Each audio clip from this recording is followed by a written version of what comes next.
சிஎஸ்கேல வந்திருக்க புது பிளேயர் யாருன்னு வாங்க அவரை பத்தி நாம ஷார்ட்டா பார்க்கலாம். அன்பார்ச்சுனேட்டா ஜெமி ஓவர்டன் ரூல் அவுட் ஆனதால அவருக்கு ரீப்ளேஸ்மெண்டா டியான் ஃபாஸ்டரை சிஎஸ்கே டீம் இப்ப சைன் பண்ணிருக்காங்க. இவர் ஆல்ரெடி SA20 லீக்ல ஜேஎஸ்கே டீமுக்காக பிளே பண்றதால இவர் மேல நம்பிக்கை வச்சு சிஎஸ்கே டீம் இப்ப வரை எடுத்திருக்காங்க. இவரால சிஎஸ்கே டீம்ல ஜெமி ஓவர்டன் பெர்ஃபார்ம் பண்ண லெவலுக்கு கான்ட்ரிபியூட் பண்ண முடியுமா தெரியல. பட் என்ன பண்ண போறாருன்னு கொஞ்சம் வெயிட் பண்ணி தான் பார்க்கணும். ஏகப்பட்ட இன்ஜுரிஸ்க்கு நடுவுல சிஎஸ்கே டீம் பிளே ஆஃப்ஸ்க்காக முட்டி மோதி போராடிட்டு இருக்கிறத பாராட்டி ஆகணும். சிஎஸ்கே மேட்சை நீங்க ஸ்டேடியம்ல போய் ஃப்ரீயா பார்க்கணும்னா உடனே தினத்தந்தி கிவ்அவே கான்டெஸ்ட்ல பார்ட்டிசிபேட் பண்ணுங்க. இவங்க கொடுத்திருக்க டாஸ்க் எல்லாம் கம்ப்ளீட் பண்ணுங்க. டிக்கெட் வின் பண்ற வாய்ப்பை உண்டாக்குங்க. டிக்கெட் வின் பண்றது ஸ்கேம்னு சொல்றவங்களுக்கு உங்களோட பதில் என்ன அப்படின்னு கேட்டிருந்தோம். அதுக்கு என்ன பதில் சொன்னாங்கன்றதை நீங்களே பாருங்க. சார் எல்லாம் ட்ரை பண்ணோம் சார் கான்டெஸ்ட். சிலது ஸ்கேம் இருக்கு. இது அஃபிஷியலாக மாலை மலர் தந்தி டிவிலேருந்து விடுறாங்க.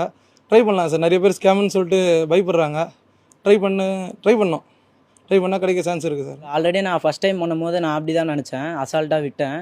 ஆனால் எனக்கு கால் பண்ணாங்க, இந்த மாதிரி வின் பண்ணியிருக்கீங்கன்னு. அதுக்கப்புறம் இந்த வாட்டி பண்ணும்போது ஸ்கேம் இல்லை, என் ஃப்ரெண்ட்ஸுக்கெல்லாம் ரெஃபர் பண்ணும்போது அவங்க ஸ்கேம்னாங்க. நீங்கள் பண்ணி பாருங்கள் அப்போ தான் தெரியும்னா. அப்போது ஒருத்தர் வின் பண்ணியிருக்கான். இந்த வீடியோவோட டிஸ்கிரிப்ஷன் பயோ ஆர் ஸ்கிரீன்ல தெரியுற இந்த லிங்கை கிளிக் பண்ணி இந்த டாஸ்க்ல பார்ட்டிசிபேட் பண்ணுங்க.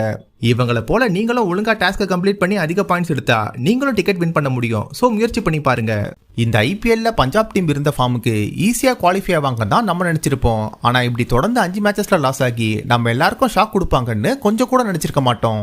பஞ்சாப் விசஸ் எம்ஐ பிளே பண்ண மேட்ச்ல டாஸ் வின் பண்ண கேப்டன் பும்ரா போலிங் எடுத்திருப்பாரு. பஞ்சாப் டீம் ஓபனர்ஸ் வழக்கம் போல குட் ஸ்டார்ட் கொடுத்ததால பவர் பிளே முடிவில் பஞ்சாப் டீம் ஒரு விக்கெட் விட்டு 55 ரன் எடுத்திருப்பாங்க. 50 போட்டு பிரப் சிம்ரன் செம்ம ஃபார்ம்ல பிளே பண்ணிட்டு இருக்கும்போது ஷர்துல் தாக்கூர் அடுத்தடுத்து 4 விக்கெட் எடுத்து எம்ஐ டீமுக்கு கம்பேக் கொடுத்திருப்பாரு. பட் பினிஷிங்ல வந்த Omarzai, Vishnu Vinod and Xavier Bartlett இவங்க 3 பேரும் அதிரடியா பிளே பண்ணி பக்கவா பினிஷ் பண்ணதால பஞ்சாப் டீம் இன்னிங்ஸ் முடிவில் 8 விக்கெட் விட்டு 200 ரன் எடுத்திருப்பாங்க.